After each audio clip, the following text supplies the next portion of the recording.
Hello, and welcome back to American Aupair Host Mom.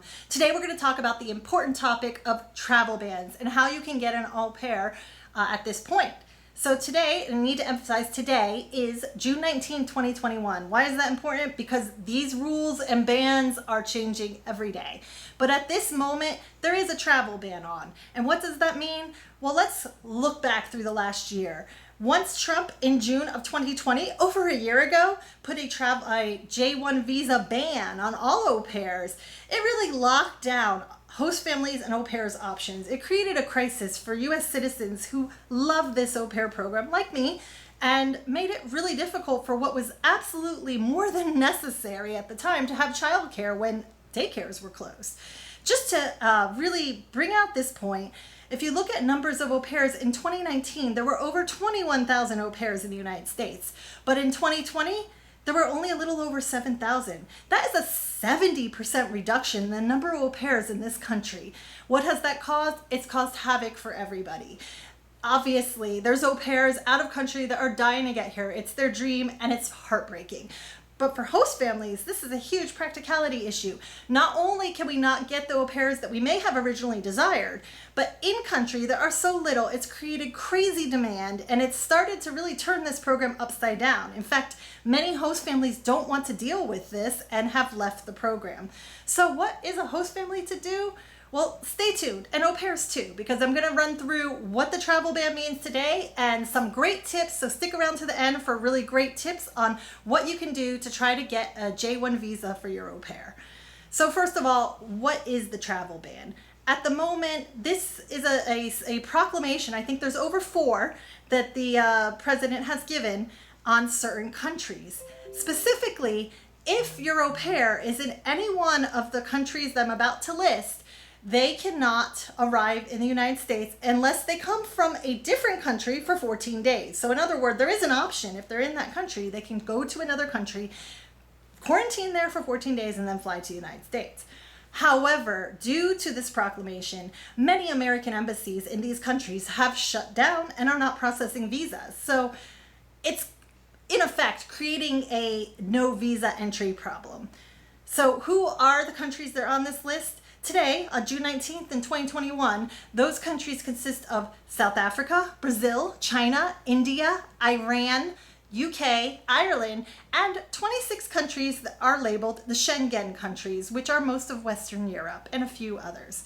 So for those that are on that list, it is very difficult. So there is an option, that there are au pairs that are not in travel ban countries. A few examples of those right now that are going ahead and processing visas and are entering the United States in a more normal fashion consist of Ecuador, Mexico, El Salvador, Colombia, Argentina, and Turkey, and perhaps a few others. But these are many of the countries that are being highlighted now. Of course, with still difficulties and backlog of visas and rules changing every day, it's still a high gamble no matter what you do. So what can a host family or an au pair do to help get in a situation where we can actually start getting back to normal and getting our au pairs here to the United States? Well, there's a couple things. I do want to bring out, first of all, that there is a small ray of hope. There has been a litigation very recently in early April of 2021 in which the Department of State is being sued for not processing visas. Because as I explained in this travel ban rule, the travel ban does not say that embassies cannot give visas. It just says that a person who's in that country, if they're not a U.S. citizen, cannot fly to the United States and be accepted. So like I said, they can get a visa. It's just that the Department of State is not issuing it. So there is a lawsuit at this moment. So cross your fingers. Hopefully that will get some legs, and perhaps this will then make some progress in getting rid of these travel bans. However, in the moment, while we're waiting for this, what are some other things you can do?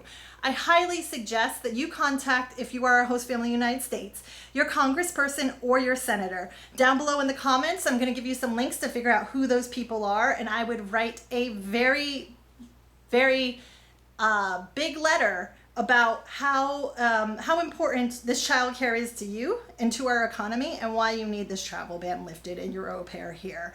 What else can you do? There are several petitions that are being started in many countries Specifically, a shout out to an au pair who gave me this idea, Lise, in Brazil.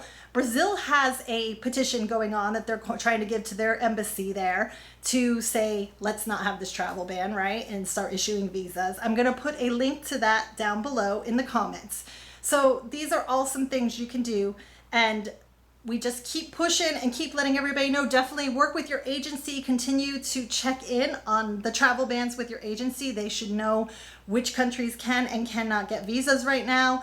And another cool thing is there is a link that I'm going to put below on the Department of State that shows you the backlog, or how long it will take to get an interview and a visa. I do want to put a disclaimer out that this is not completely accurate. Obviously, they're updating this as they go weekly, but hey, it's something to give you an idea. So with all of this, I hope this has helped, and hopefully if everybody just pushes out there, we're going to get through this, and there's a ray of hope to get back to normal in this wonderful au pair program. See you in the next video. Thanks.